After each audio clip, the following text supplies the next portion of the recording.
Hazbin Hotel Season 2 has come to a close and the reception is, mixed. Man, it's a war out there, and as someone who spent the better part of a month now on the front lines fighting back against the dumbest and most illiterate takes I've seen in my entire life, let me be the first one to tell you that most of you have literally zero media comprehension. And that goes for both sides. Okay, maybe that's a bit harsh. I'm sure you, dear viewer, are among the apparently highly elite and closed-off group of people who watch this show and have some actual media literacy along with critical thinking skills. Yes, Hazbin Hotel's second season has wrapped up, leaving us all full of excitement, sadness, and questions. A lot of questions, actually. Who are you? And I actually think I've cracked the code on the biggest question this series has to offer. More on that later though, as throughout this video we will go over the incredible highs as well as the abysmal lows, because this really was a season filled to the brim with both. Going back to the beginning with episodes 1 and 2, we honestly don't really do much. Yeah, this was a problem back in season 1, but it seems to have gotten so much worse this season, as it genuinely feels like the story doesn't even start until episode 4. The entire first episode is literally just catching up with the characters again, going through everyone's reactions to the aftermath of season 1 and establishing the V's as the main bad guys for this season. Episode 2 follows the same format, with us seeing Heaven's reaction to the best boy of all time being redeemed. Where they put him on trial? Wait, it's been a month. How long has this trial been going on for? Also, my boy doesn't even have a lawyer. I mean, come on. Wasn't there a single available? Oh my god, this is heaven. Yeah, no, that makes sense. Honestly though, just like episode 1, there really isn't a lot that happens in episode 2. This episode is basically just Sarah being mad at the silly snake man, only for the silly snake man to reply, "I used to be hot." Also, I helped Jack the Ripper. Leading to Sarah realizing that maybe slaughtering millions of people isn't a cool thing to do, all while Sir Pentious comes to the realization that heaven actually sucks, and he really shouldn't have won that trial. Lute, on the other hand, still thinks stabbing people is awesome, and sings the actual best song I've heard in my life. This goddamn Angel Core High School Musical ripoff has genuinely ruined my life for the past 4 weeks. I have had this song playing on repeat. Oh, the angst. Oh, the anger. Oh, the misery. Oh, the over-the-top movement. Lute is having a full-on psychological breakdown. You know, I feel like someone should really help her, but it's really entertaining to watch, so I think we'll just keep her like this for a while. So after dropping this incredible banger of a song, where Lute essentially declares war on the people who took Adam from her, she then proceeds to do literally nothing for the rest of the season. Yeah, go girl, give us nothing! Yeah, she really just screamed at the top of her lungs and jumped around the room like a maniac, only to then do literally jack up until the very end, where she throws a quick hissy fit. So, during this season, I've actually been keeping a close eye on the community, and oh boy are people angry about this. People, and by that I mean mostly Twitter, are absolutely furious that Lute had all this build up only to then do literally nothing. Except, this is a really dumb criticism. People are mostly angry about gravity being placed in episode 2, which led to people thinking that Lute would be a way bigger antagonistic force this season. Here's the thing though, we already knew that Vox and the V's were going to be the main antagonists, and Lute's hands are literally tied.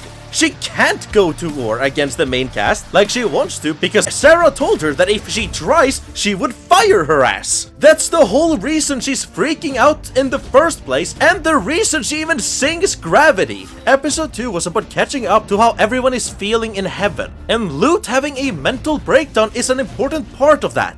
Also, guys, you do realize that there are more seasons coming, right? Lute is clearly being set up as a major villain in a future season, and the reason I know that is because season 1 did the exact same thing for Vox. Come on, guys. Can we wait like 2 seconds? Anyway, back to the episode. Oh right, Abel's here.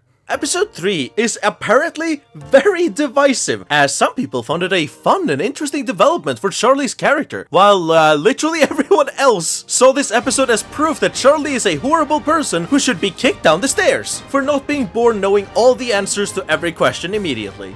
Hi, I'm People. This episode was all about Charlie trying to convince Hell that her crazy idea of not being the worst person on the planet and actually bettering yourself could maybe save your soul, and more importantly, failing at convincing anyone that redemption is a valid option. Honestly, I understand the frustration people have with her here. She calls over the literal propaganda demon and expects him to just trust her at her word. That an angel came down from the heavens and told her that Sir Pentious, the cartoonishly evil snake guy, had been redeemed. She goes in completely unprepared and against her girlfriend's warnings, only to then give Vox more material to slander her with. Yeah, Charlie was not her best this episode, but I honestly don't see a problem with that. Guys, this is her arc. Her entire character is that she has no idea how to redeem someone, but she cares so deeply and truly believes that every sinner has some inherent good within them that she tries anyway. It's a quality I always really enjoyed about Charlie's character,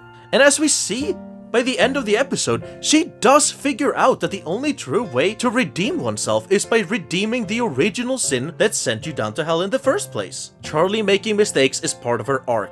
Also, she's just really funny this season, so I'm enjoying her, regardless of how many mistakes she makes. But also, yeah, I understand that it might get tiring to watch Charlie commit the same mistake over and over and over and over. Like, why are you still talking to the TV people? They clearly hate you, Charlie. Honestly, Charlie, literally all your problems would be fixed if you just listen to your girlfriend, who spends the entire season telling Charlie exactly what she needs to do and is constantly putting out Charlie's fires, only to then be ignored at every turn. And speaking of Vaggie, man, she was really done dirty by this season, which is honestly impressive because season 1 didn't really give her much either. But at least she had an arc about finding herself and coming to terms with the fact that she's a fallen angel. This season, she's literally just Charlie's girlfriend. That's it. They try to have her struggle with a name throughout the season, but honestly, this is just left as background information. And then by the end, she literally stays with the same name, except she drops the E at the end that she wasn't even using. Oh, but you don't get it. It's actually because Adam... Oh, I know. She likes who she is, but she doesn't like that Adam gave her the Vahuha name, so this way she claims it for herself and drops the part that associates her name with the Bow Chicka Wow Wow. Except no one has ever called her Vaggie, and she basically already claimed her name because she herself has always pronounced it Vaggie. I feel like this is such a nothing burger of a plot point that it could genuinely have been resolved in a comic. This is how redundant this plot point felt. Moving on from the genuine disappointment that is Vaggie's character arc, I really want to talk about the comedy, because they stepped it up this season. Lucifer trying to end Alastor in the background, Sir Pentious trying to end it all, and his new egg boys, as well as Charlie starting to think that the only path to redemption is to literally just be Sir Pentious, are all really funny jokes that made me laugh out loud when I first heard them. And this season is full of them. Like, seriously, as much as it pained me to see Charlie go back to that TV set in episode 4, I cannot deny that basically the entire interaction had me dying of laughter. I'm not homophobic, I just hate gay people. Oh, it was incredible. But honestly, throughout the entire season, nothing was even close to as funny as this scene. Princess, this is my... Oh, and speaking of Vox, Mr. TV Headman is definitely by far the best part of this season. Vox is so effortlessly charismatic and entertaining that it's impossible to not get swept up in his big shows and plays throughout the season, which is genuinely incredible writing considering he's literally doing that exact thing to the characters in the story itself. A perfect example of this is during Vox Populi, where we witness the best 55 seconds of my life. Listen, I know I called Gravity my favorite song, but if Lucifer had more than just 55 seconds, this would be by far my favorite song of all time.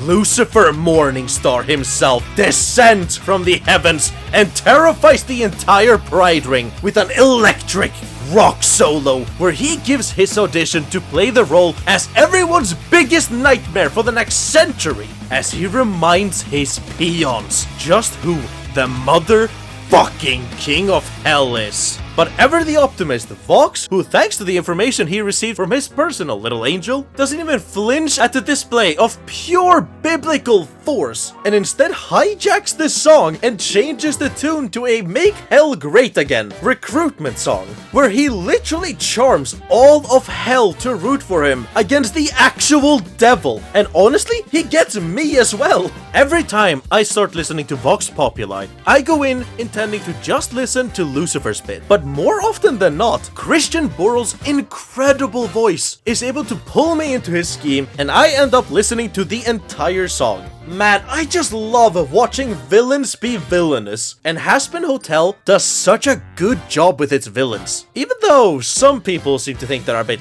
too villainous, we'll get to that one. But Vox is just such a masterclass in lovable villainy. He spends the early episodes running circles around Charlie and her hotel staff with his control over the media, but as soon as he gets his hands around Alastor's shoulders, he switches gears immediately and starts building up his real plan by going on a victory parade and using the surge in popularity to convince other overlords to join his ranks in his upcoming takeover of heaven. That's right, after seeing that the angels can in fact bleed, Vox decided that he'd rather rule where the grass is greener, and so he gathers up his supporters, makes a fool out of the king of hell, and prepares for his all-out assault of the kingdom of heaven. All while he makes sure to keep in touch with his personal little spy over at the Hazbin Hotel, Angel Dust. Oh man, I really felt bad for Angel this season, as he basically just spends his time on screen as a walking punching bag, with him having his original sin of patricide held over his head, and with him being used as an unwilling spy for Vox. I've seen some people complain that this twist wasn't properly set up, to which I actually disagree, though not many. There have definitely been moments of foreshadowing, with my favorite example being Vox calling Lucifer Lou, and I honestly think that it makes perfect sense that they used Angel Dust as a spy. I mean, after Sir Pentious, Alastor literally told Vox that he needs to do better. And if there's one thing this season has taught me, it's that Vox would never back down from a challenge from Alastor. Speaking of which, I absolutely loved their dynamic, with Alastor offering himself up as a hostage for Vox so he could break his contract with his all-powerful sugar mama, leading Vox and Alastor to spending half the season together. Honestly,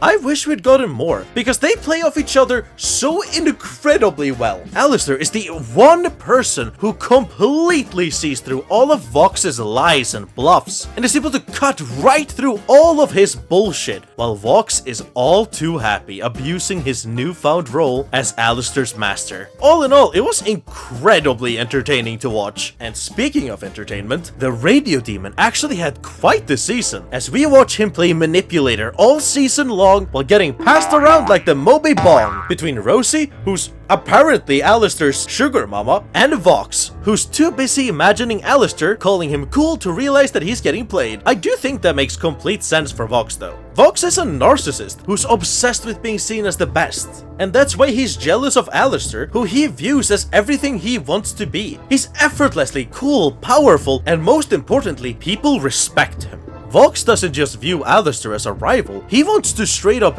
be Alastor, and since Alastor looks down on him, he wants to be better than Alastor. In fact, everything Vox has ever done since the moment Alastor laughed at him was done for the sole purpose of proving that he is better than Alastor, both to the world, but more importantly, to himself, so that he can finally stop feeling so insecure about himself, because mentally, he never truly left this moment where he tried to reach out for a genuine connection and had his hope shattered. Moving back to Rosie, she's definitely the biggest mystery of the season, as she was revealed as the person supplying Alastor with all his power, as well as the one who forced him into hiding 7 years ago. I've seen a lot of theories about her true identity floating around, but personally, I think I have the winning one. But first, we need to talk about what Rosie actually wants. as I've seen some confusion among the fandom. Why didn't she fix Alastor's staff? Why send Alastor to help Charlie? Why does she care so much about the hotel gang?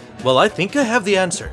We've known since season 1 that Rosie has invested interest in Charlie's growth, but back then, we only thought it was about her potential power, as she saw her as a promising recruit she could manipulate into helping her out. After season 2, however, I'd say that it goes way deeper. Much like most of the internet, I'm certain that Rosie is going to end up being either Lilith or Rue, with her angelic-looking magic giving support to the Lilith theory, and the Rue theory being backed by...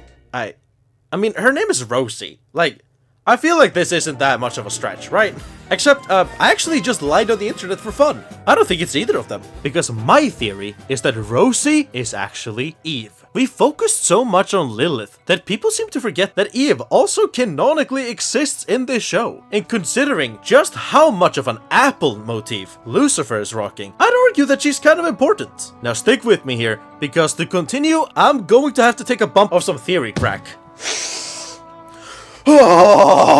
Okay, if you think about it, Eve is really mostly known for eating something that was forbidden to eat. Honestly, I feel like you could make an argument that much like the forbidden apple of knowledge, human flesh is also a forbidden food that makes God hate you for eating it. But more than that, if you want to get metaphorical with it... So Eve originally ate the apple of knowledge, which gave her insight and gave Eve free will thanks to Lucifer. If you think about it, eating a human is basically just eating a knowledge apple. Okay, stay with me. So, what is a human? Except for, you know, all that. A human is a container of knowledge. And more than that, after humanity was cursed with knowledge from the apple, humans now literally carry the knowledge that the apple gave us within all of us, which is why Rosie is so fond of human flesh. She's still eating from the forbidden fruit, both literally because she's committing a taboo by eating actual guys, but also symbolically because humans have inherited the knowledge from the apple and are now the closest thing that Rosie, I mean Eve, can get to snacking on that good apple yum yum. Okay. So, now that I have sufficiently proven that Rosie is Eve beyond a reasonable doubt, why? What's her game? Well, I think she has a play she's setting up. Firstly, I believe she actually just straight up likes Charlie, as she also just liked Lucifer. Maybe she wants to be more involved with the clown family's life. Maybe Eve is actually Charlie's mother, which is why Lilith has always been so distant and Rosie seems to care so much about Charlie, but Lilith didn't want to be viewed as secondary to Eve, and so she claimed Charlie as her own, but kept her away from Lucifer, so he wouldn't see that it's actually Eve's kid, because he, as someone who knows Eve personally, would probably pick up on Charlie having similarities to Eve. Or maybe she just finds Nifty funny.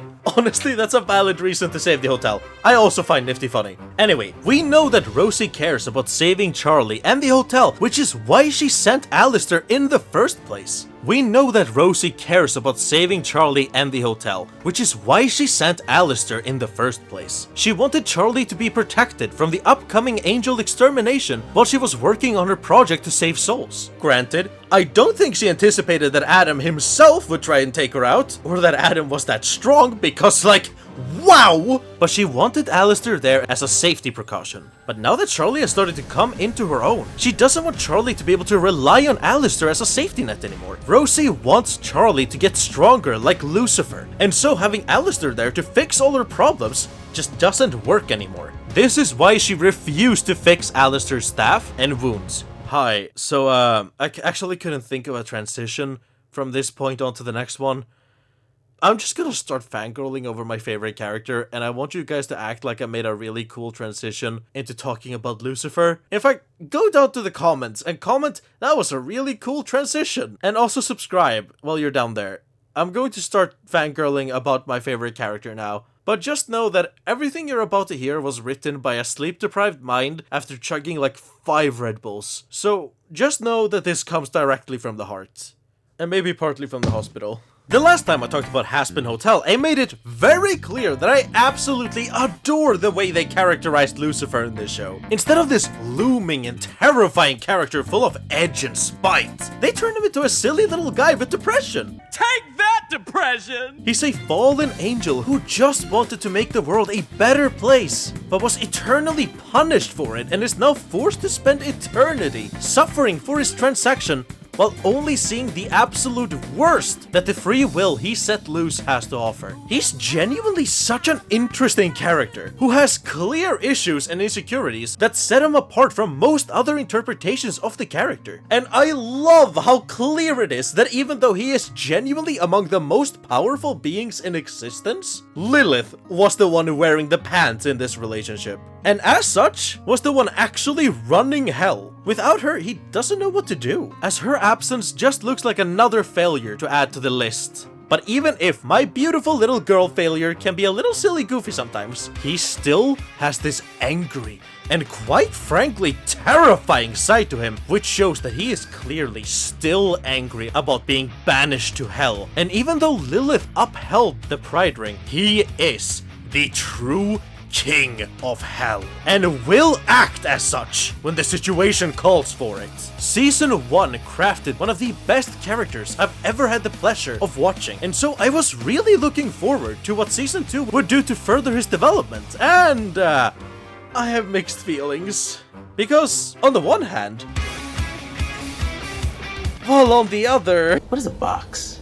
Box. Box. But then again... I'm doing anything weird, I swear it! Oh, hey! But also... Why are you just standing there? Lucy, you're the king of hell! Please just call someone! Yeah, so I'm a little split. The big thing that was introduced this season was Lucifer's restriction on not being able to harm sinners. Although, most of the fandom seems to vehemently hate this, I personally love this restriction, as it both serves as an actual reason why Charlie can't just send the second most powerful being in existence to go solve all her problems for her, but it also gives us an insight into Lucifer's punishment, as he's literally unable to do anything about the sinners who are living in his backyard and who serve as permanent reminders of the consequences of unleashing free will upon the world. Also, I just think it's such a perfect punishment for him. The sin of pride is literally banned from using his godlike power to smite or show off to the people he despises most. It's perfect. Thankfully though, most people are not aware of this fact, and even more people will not question whether the giant fire snake can eat them or not, they will just run. And so when Vaggie asks Lucifer to put the fear of the devil into Vox, Lucifer agrees. You know, eventually. Nevertheless, Lucy does descend from the skies and put on the performance of a lifetime. Now, I've already talked about how incredible this song is, so I won't stay on it for too long, but I just absolutely adore how incredible the song itself is, but also how clearly Lucifer is just puffing out his chest and pretending to be this sick and terrifying version of the devil that we've been shown in so much other media, slowly descending from the heavens, randomly sending out shockwaves into buildings, the constant aggressive movements, and the giant attacks that do literally nothing. He even says, "I'm so spooky!" Oh, I love him so much.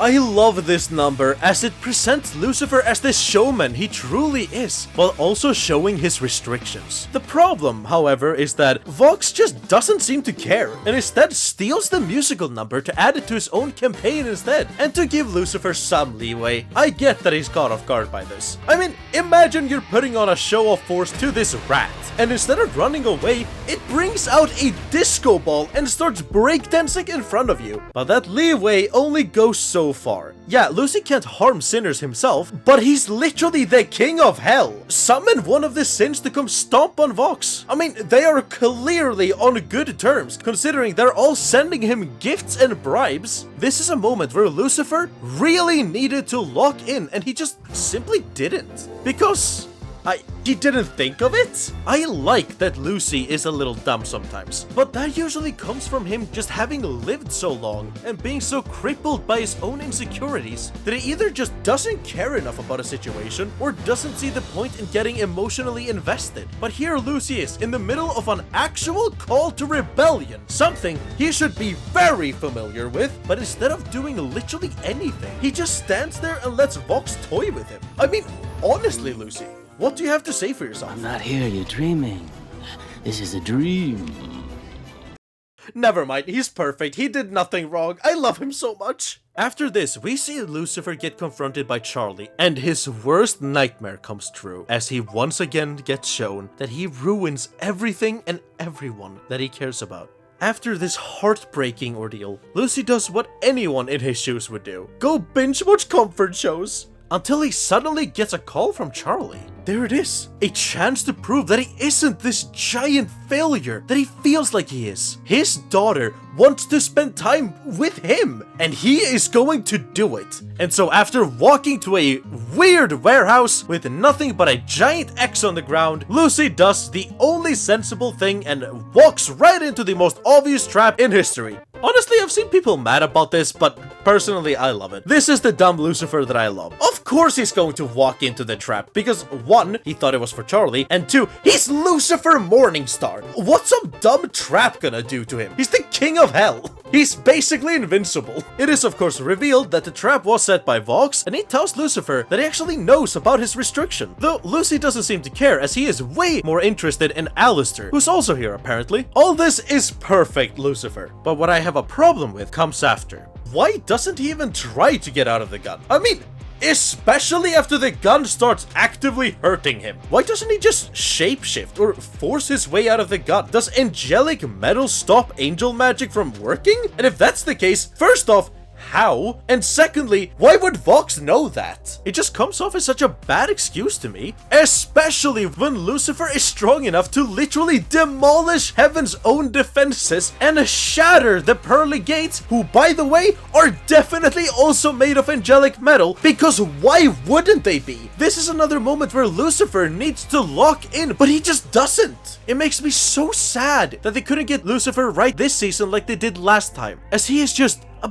bit too goofy and not serious enough. Unlike season 1, I was not a fan of how they ended the season with Lucifer, as he finally manages to crawl out of the gun, only for Charlie to basically ignore him once Serpentius comes on screen. Even later, we see people pushing into Lucifer, which is insane considering this is Lucifer Morningstar. Come on, man, summon Satan. I'm sure Satan would be more than happy to eat a few sinners for you. This is ridiculous. Honestly, I'm really not a fan of where they left off Lucifer by the end of season 2, but I also trust the writing team to correct themselves. I think they got a little lost in the jokes with Lucifer and didn't want to have Lucy solve everyone's problem instantly. But considering the fan backlash to Lucifer from this season, I do believe that they'll learn from their mistakes. Overall, I don't think this season ruined Lucifer's character or anything like that. In fact, I would say this season elevated him to an even greater height with the implementation of his restriction, and I genuinely look forward to see where they go from here. God, all these characters are so fun! I'm honestly really impressed with the character work for this season, as it has skyrocketed in quality from the first season. But something that somehow also improved was the music. Even though the music was Hazbin Hotel Season 1's greatest strength, somehow Season 2 managed to up that bar. Yeah, there might not have been as many instant bops like Hell is Forever and Loser Baby, but we still did get some incredible songs. I've already talked to death about Gravity and Vox Populi, so I won't go into those, but other songs that really impressed me were Husk's first solo song, Love in a Bottle, Easy, and even though it really is not my preferred type of music, Blake's performance of Losing Streak was absolutely jaw-dropping. But more than just the songs that we somehow got even more of, Amazon must have had some real opinions on that after seeing the views on their YouTube channel. What impressed me the most was how they used, reused, and changed up different musical motifs throughout the season. The way episode 4 used Don't You Forget, with it first being introduced as we learn about Alastor's contract with Rosie, only to then be reused later when Alastor sells his soul to Vox, had me jumping with excitement. And that's not even close to how incredible episode 5's absolute Broadway number used its music. You already know I love Vox Populi, but something I haven't mentioned, how incredible Vox's next number is. As after absolutely obliterating Lucifer in the public eye and humiliating the angels, with some honestly really good points, Vox gives us an honestly breathtaking musical number with Vox Day, where he not only parallels Lucifer, he steals his whole look. And what's even cooler is that Vox wants to be Lucifer so bad that his big "I am the big man now" song literally goes with Lucifer's instrumental. Honestly, I think it speaks a lot to Vox's character that so many of his songs are either taken directly from other characters or is him imitating other characters who he is jealous of. Honestly, I could go on for days talking about how incredible Vox Populi, or as it should be called, Vox Populi and Vox Dei actually are, as they are by far the best written songs in this entire season. For instance, I love that the expression Vox Populi, Vox Dei literally means voice of the people is the voice of God, and in Vox Populi, Vox establishes himself as the voice of the people, and then in Vox Dei, he declares himself the new God. This is then reinforced by Vox calling himself the Führer. He's dubbing himself as the people's rage while actually calling himself a king. It's actually genius. Moving back to the actual story, after Alastor gives himself up to the media demon, Vox wastes no time assembling his supporters and draws in the biggest rebellion hell has seen since, the rebellion. Honestly, seeing Vox build up his forces against Heaven was such a true treat that it does make it pretty painful how quickly Vox loses it all. But unfortunately, when you only have 8 episodes, you kinda have to go fast. Much like Nifty and Baxter's relationship. Also, Baxter exists. I'm honestly using these two as more of an example for every other important character that was also sidelined due to the limited screen time, as almost their entire relationship is built up in the background. I will give props where it's due though, as even though it's mostly off screen, I actually really like Nifty and Baxter's little relationship. Same goes with most characters who got to live in the background this season. You know, this season's pacing is really funny because it really is just 3 episodes of basically nothing, 3 episodes of pure build-up, and then we have one giant payoff with episodes 7 and 8. With episode 7, we immediately start off with Lucifer walking into the worst and most obvious trap like a Looney Tunes character. We've already gone over this part of the episode earlier in the video, so I'm not going to focus on it here, but what I didn't mention before was Vox's backstory that got revealed alongside the honestly enchanting song Rider. His backstory really isn't that much of a surprise. He's a narcissist who's always chasing the spotlight, and when he's unable to acquire it through normal means, he would kill to create opportunities and fill the now empty spots. Which is a really interesting parallel to Alastor, who actually worked his ass off to earn his spot on the radio and then never asked for more. Something that I do find incredibly interesting though, is that Vox can never have enough. Alastor even brings this up later in the episode. Just being on TV isn't enough. He needs to have a bigger role. No, actually, he needs to be the star of the show. No, he needs to be the entire network. No, he needs to be on every network. He alone is the future of entertainment, as he is the best choice. Vox is deeply insecure, but his narcissism prevents him from looking inwards for a way to fix his problem, and so instead he keeps chasing the next highest peak he can find. Honestly, it's no wonder he set his aim on Heaven, as when he's already an overlord in hell, there really is nowhere else to go but up. Oh, and speaking of up, Vox just fired his new Lucifer powered cannon, the Wrath of Lilith, all the way up to Heaven, where the beam of Lucy energy rips through Heaven's defenses as if they were made of paper, literally shattering the pearly gates. And with this declaration of war, Vox gives Heaven 24 hours to hand over their kingdom, as he heads off to prepare a celebration of his assured victory. You know, hopefully, because if they don't just straight up give him the key to Heaven and then personally fly him up there, I honestly have no clue how he's planning on getting up to Heaven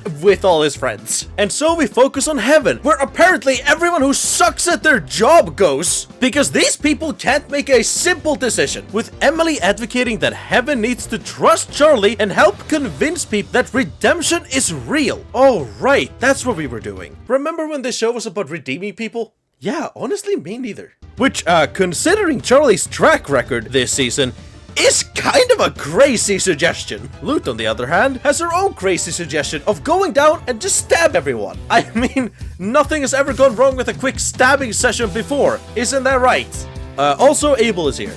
Sarah, who has spent this entire season learning to make decisions for herself, is finally able to compose herself after a quick pick-me-up duet with the bestest boy who ever boyed, Sir Pentious. So Sarah has finally made a decision, and that decision is for the Angel Army to stand ready for attack in case of emergency, while Emily gets to go down to Charlie and help out. So I guess she kinda didn't make a decision, she just kinda did both. Sure, whatever. With Emily's help, the Hazbin gang gets together to formulate a plan, because unknown to Vox, they have a secret weapon. Baxter. Yeah, he's also here. Much like most of the cast, he hasn't really done much relevant this season, and so I haven't really mentioned him a lot. But he's funny, so I'll let it slide. So Baxter has security clearance, and so their plan is to just break into Vox's lab so Charlie can broadcast Sir Pentious to the world and prove once and for all that he was indeed redeemed. I kinda don't really see how that addresses any of the talking points Vox made about heaven massacring them for years, but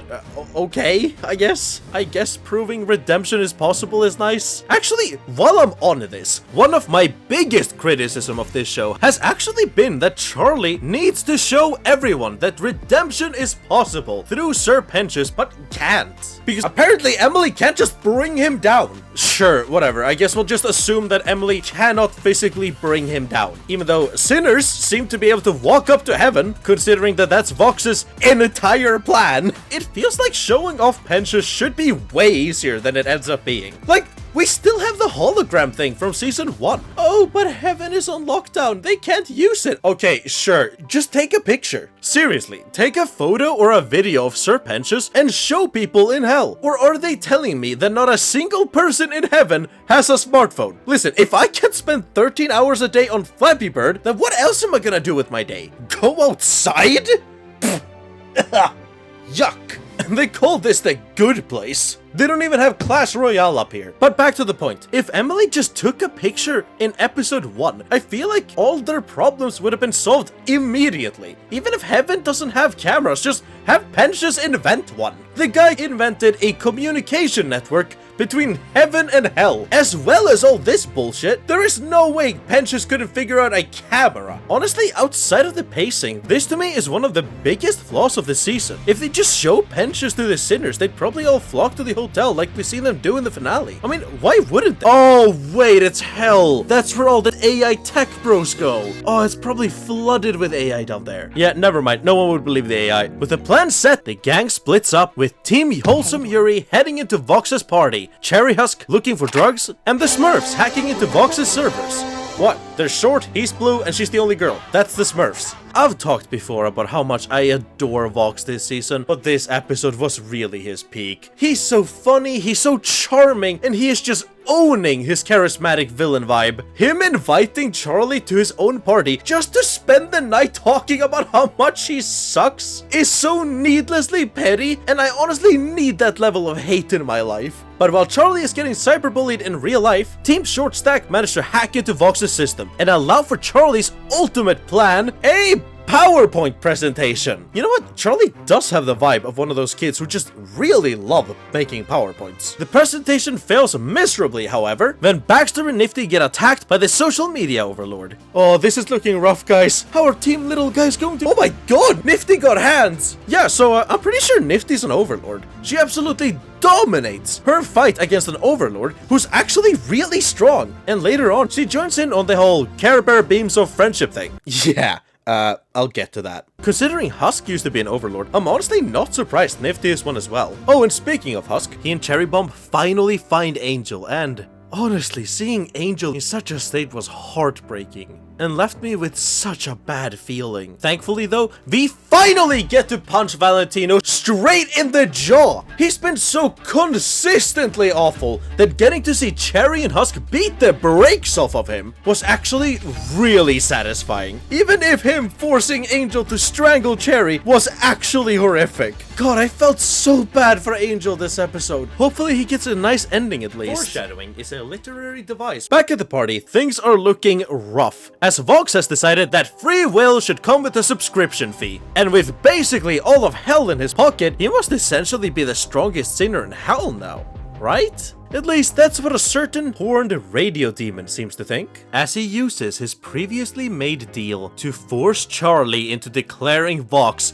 the strongest sinner in hell, and in doing so empowers Vox while finally breaking Alastor free. So, a couple things. First off, since when does hell run on a popularity-based power system? I thought your power was based on how strong your soul was and how many souls you had, not who gets the most likes on Twitter. But okay, I guess being regarded as the strongest would maybe act as a power surge for that TV guy specifically. I've seen some people argue that everyone agreeing that Vox is the strongest sinner means that the opinion that Vox is the strongest sinner is correct. And I don't think that's how it works. Except that Alastor's deal was never about what people think. And that also doesn't make any sense, because if I have a gun and you're hooked up on roids, then regardless of how much stronger everyone thinks you are than me, I'd still win the fight. Huh.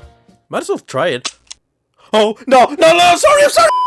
Regardless of how it works, Alastor used his trick to break out of his deal with Rosie, which was a genuinely really good idea. Another really good idea was betting on Vox not being able to keep his hands to himself, because after going through the footage, I can confirm he does in fact always do this. With Vox at the height of his power and Alastor finally free to use his full might, that, he still has, I guess? He still has a ton of souls, so it might just be that. Or maybe Rosie's just chill like that. We finally get the most anticipated fight of this season. Honestly, the animation all season has really gotten an upgrade, but the fights especially have looked incredible. Vox throwing Alastor around while Alastor uses his shadow magic to avoid lethal hits and remains one step ahead of Vox. The fight really showed off the two characters in such an incredible way. Vox with his newfound power opting for big attacks as he single-mindedly and brutally chases after Alastor, while Alastor, the much more experienced fighter, plays hit and run while using the environment to his advantage. I particularly love when Alastor gets off a sneak attack on Vox, and after crashing into a building, he just completely loses himself in the fight and starts ripping and clawing at every part of Vox in range, literally taking him apart piece by piece, leading Vox to call for backup. Alastor mocks him for once again calling for help, as if he himself didn't start the fight by throwing the demon baby's dozen at Vox. But it really says a lot that Vox doesn't even clock the hypocrisy, as he just takes it as another hurtful jab from Alastor and lets himself get overcome with rage. This fucking deer has to go, and he has just the tool for the job. No longer caring about his public image, no longer caring about his goal of taking over heaven, and no longer caring about his own survival, Vox fires the cannon directly at Alastor, and even though he misses, he disintegrates a solid chunk out of hell with his attack.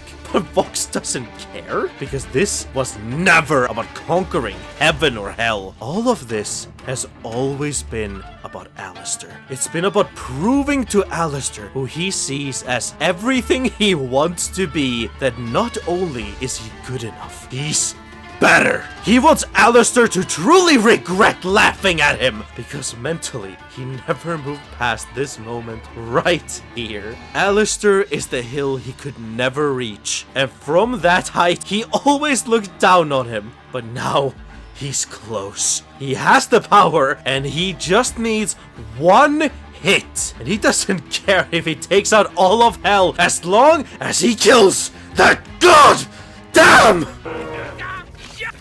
While Vox was, losing his head, Charlie and Emily do what they can to help the people of hell, but as Vox was trying to end Alastor, he accidentally managed to not only destroy Baxter's laptop, meaning Sir Snakenstein now has to work harder than ever to make up for the lost signal, he also landed a direct hit on Emily when she swooped in to save the radio demon. With Emily now in real danger, Sarah wants to abandon the mission, but thanks to some reassurance from the bestest boy, Sir Pentious, she thankfully reconsiders. But then she sends the murder hobo, who's been tweaking at the thought of slaughtering sinners for like multiple days now. But yeah, sure, let's send the girl who is actually shaking at the idea of going to hell together with the guy who is literally famous for being terrible at confrontation. With Vox gone, the might of Lilith is now readying to explode and threatening to take the entire pentagram with it. But even as damaged as Emily is, she's still got a song photo to meet. And so she picks herself back up, walks up to that exploding cannon,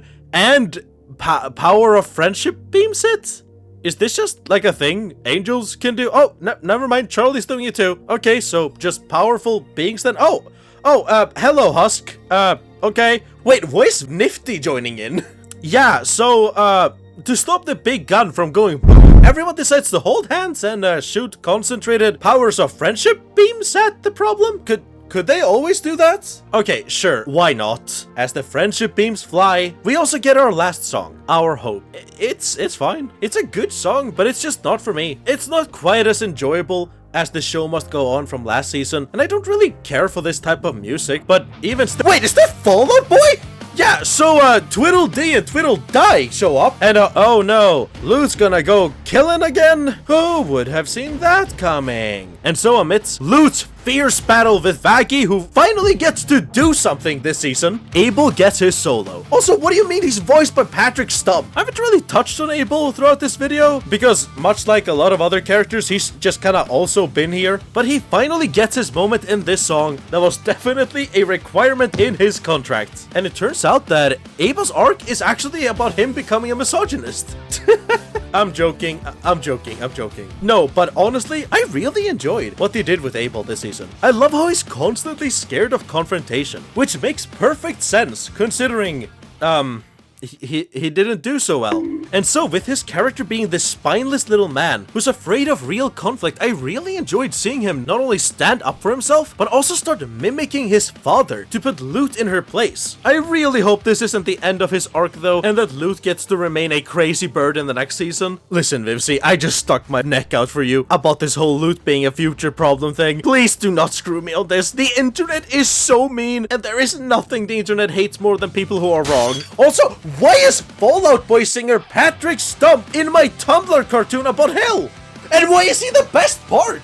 Wow, we solved the conflict for the episode really fast. Lute didn't even kill it. Oh my god, I forgot about the bomb. So, I've seen a lot of people clowning on this ending and the power of friendship beams. Personally though, I have some mixed feelings. The moment is handled well, and considering that the whole theme of the season has been about the dangers of misinformation and propaganda, as well as the importance of good communication, it does make sense that what solves the ending is everyone coming together to help with a united goal. I also really like how Season 1's antagonist, Adam, was a threat due to his overwhelming power, and so they used overwhelming power to beat him, while Vox's power was in communication and his ability to convert people to his side and against others. And so the way they deal with him and his canon are by coming together and ignoring his words. It's really fitting. I also think this song does a good job of closing everyone's stories, with Abel getting an arc, apparently, and Alastor getting his staff and wound fixed in return for helping out the gang. And yes, I do believe that's the extent of their deal. Honestly though, I do have to admit that I feel a little disappointed with the finale. Maybe I just hyped myself up a little bit too much after seeing all the interesting ideas that the community had for the ending. I was a big advocate for Executioner's theory, by the way. Having them use the magic of friendship and just kinda hold hands and point in the same direction genuinely felt disappointing. It's just such a safe direction to take the show. And after coming from Hell of a Boss, a series that made a name for itself by blazing its own path and not just picking the safe option, this was really disappointing. But I also recognize the reasons they went with this ending. And I respect that although it's not my preferred ending, it's still well written and makes sense. So they're all holding hands at the end and oh my god, the rapist joined in. Okay, I actually need to have a sidebar on this because I have a bit of a rant to go on. But first, answer me this question. Have you guys been on Hazbin Hotel Twitter this month? For your own sake, I really hope your answer is no, because it has literally been a war zone. Oh, the way people want to hate this show over literally nothing. I'm not going to go over everything because I could literally fill up an entire video about the stupid things that have gone viral on X, the We Hate Everything app, and I have engaged in enough Twitter fights where I feel qualified to claim that I have gone to war because oh boy, have I been fighting. Oh, why is the TV guy sexually assaulting Alastor, who's an asexual man, by sleeping with his partner in front of him? He's a narcissist demon! What? He's a narcissist demon who kills people for fun! Why are we crying over one evil demon who likes killing people being kinda mean to the other evil demon who eats people for fun? What are we talking about? What? I feel like we have bigger problems. What the stop! Not here, Jinx. Not here. Not now. We can talk about this in therapy. But one complaint that I've seen so many people talk about is this specifically. Why did the rapist help with the bomb? First of all, I find it idiotic to be mad at Valentino for trying to save his own skin and not die to the bomb. But moving past the story reasons, because God knows these people do not care about that. Guys, I'm going to say something that is apparently very brave in this fandom. It's okay to like a character even if he's evil. In fact, most of these characters are evil. Again, Alastor eats people. This is a show that literally features the devil, but I keep seeing the Hazbin community go absolutely feral and abhorrent when it comes to people who like Valentino specifically. People, he's a drawing. He never actually hurt anyone because he doesn't exist. And you know what? I understand why people like him. He's entertaining. The Florida joke was genuinely really funny. And watching terrible people do terrible things is part of the reason why we watch media. The whole point is that it's not real. So many people get so incredibly upset at the fact that he is a rapist and at the same time completely ignore that their own favorite characters have done way worse things, like mass murder or cannibalism. Yes, we're still talking about it. He eats people. It's not real, and liking a bad character is fine. Oftentimes, watching bad characters is more interesting because they are so different from what we are used to and experience in our daily life and can offer interesting stories to experience. People treat sexual violence like this unholy evil that we can never tell stories about ever, when that completely misses what the point of telling a story is. And I understand that some people with real experiences with this type of thing do not appreciate seeing reminders of it in their comfort media. But speaking as someone who's had very real experience with sexual assault from a young age, we shouldn't stop telling stories about something just because some people don't like it. If the sexual violence in Hazbin Hotel really does trigger you, then I say either skip past it or maybe find something else to watch. Is that harsh to say? Maybe. But I think that being able to draw a clear line between fiction and reality is a very important skill to have, and I've noticed that a lot of people in this fandom are missing this ability. Also, just to cover my ass, I'm not saying we should make stories about sensitive topics just for the sake of making stories about sensitive topics. Hazbin Hotel has proven that it has something genuinely interesting to say about sexual violence with angel dust. Even though I will agree that it sometimes handles this message not the best. We've seen them write things like episode 4 of season 1 and Poison specifically that shows that they understand this issue and they care. Valentino is not a real person, and liking him as a character does not make you a bad person. Fuck off. Okay, now where was I? Oh right, the rapist saves the day, along with everyone else. So the power of friendship saves everyone, and Lucifer is finally able to walk out of that cannon. Somehow. But apparently we don't have time to focus on Lucifer being tortured because the best show just started. Certified best boy Sir Pentious finally gets his time on the big screen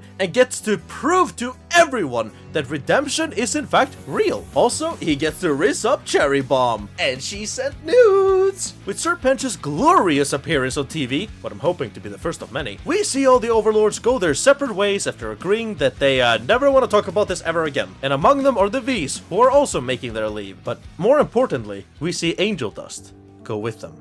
It's heartbreaking, but we understand why Angel decides to leave the hotel. Last season, Angel came to terms with being owned during his work time, but he found joy in the fact that Val doesn't control him when he's not on the clock. This season, however, that reality was shattered, as he has unknowingly been working as a spy for the V's this entire time. Thinking that his life and free will ended the second he wrote over his soul, Angel leaves, afraid of being used to hurt the people he loves again. Well, moving away from that depressive note, we see that Pentious' record-breaking appearance on TV actually works as really good advertisement for the hotel, as it is now filled with people wanting to give redemption a try. Alastor has gone back to the hotel of his own free will and is apparently looking to take a stab at the king. And aside from Angel leaving, we're more or less back to the status quo. But right as we're about to end the season, Charlie's phone starts ringing as Lilith finally responds. And that was season 2 of Hazbin Hotel. So, did it stick the landing? Yeah. I thought it was pretty good. A definite improvement over season 1, and honestly, I am really excited to see where season 3 goes now. So obviously Lilith is going to be joining the rest of the gang in hell next season, and I'm excited to finally get some answers from her. I'm guessing she probably got taken out of hell because she was giving way too much power to the sinners, and then just ended up enjoying her vacation. But now that heaven has more faith in hell, they're letting her come back. So it'll be interesting to see her dynamic with the rest of the cast. I really do hope Lucifer doesn't just instantly let Lilith off the hook for being gone for 7 years without as much as a word though. If my theory is correct, then he needs to at least ask her about it. And if I'm wrong and she honestly just didn't feel like being around for 7 years, then I definitely need Lucy to stand up for himself. That could be a great way to bring the seriousness of his character up a little bit after season 2 pushed him more into the goofy side. Aside from that, I'm looking forward to season 3 being more Lute focused and moving us further into the Alastor versus Lucifer conflict. We've already had it confirmed that season 3 is going to have the main theme of family, so it'll be interesting to see how they tackle that. Maybe Lute will try to mold Abel into acting more like his father, and we'll finally see the full family dynamic of the Morning Stars. I also really hope that we get to see Lucy interact with the other sins, and that we get to see his true form. I have this theory that his true form used to be a duck back when he was an angel, which is why he's so obsessed with them. But after falling, he transformed into a dragon, because, you know, Lucifer turns into a dragon in the Bible. Very concrete theory cracking, methinks. Aside from that, I'm really hoping that they fix what is my biggest issue with season 2. Okay guys, before I start going off on this horrible problem with season 2, I need you guys to understand that I love Hazbin Hotel and I have been to war defending this show, okay? I've earned this. Guys, why are there only 8 episodes again? And why are they paced so incredibly badly? Honestly, my biggest critique for season 1 was the pacing, and somehow season 2 got it worse. It feels like we're spending half the season doing absolutely nothing, only for us to then spend the rest of the season building up some really cool characters, only for them to then be kicked off the stage in like 5 minutes. This just feels bad, and I reiterate, how are there only 8 episodes? Last time I understood it. Amazon was taking a chance on Hazbin, they didn't want to pump too many resources into it, but now Hazbin was a huge success. I mean, just look at the most popular videos on Amazon's YouTube channel. It's all Hazbin songs, and so I don't understand why we're not pumping money into this. God, please, just give me filler, just give us something. These bones need some fat on them, and we need more time to let not only the characters, but the story breathe a little. I honestly could not tell you how much time has passed in season 2, because it looks like months and it feels like hours. Coming from a hardcore Hazbin Hotel glazer, this is a problem and it needs fixing. I honestly think so many of Hazbin's minor problems, like its abundance of characters it does nothing with and the horrible pacing, would be fixed if we just had 12 episodes instead of 8. Honestly, I'll even take 10. But we need something. But that's been it for me. Did you enjoy the video? Did you agree with my takes? Tell me about it in the comments. And if you didn't, lie about it. Because I worked on this for a week straight without any sleep, and I really need some validation right now. So yeah, you know, subscribe for more content and like the video, and awesome, watch this video, that was cool. I'm gonna go lie down and I'm not sure if I'm gonna get back up, so yeah, stay jinxed guys.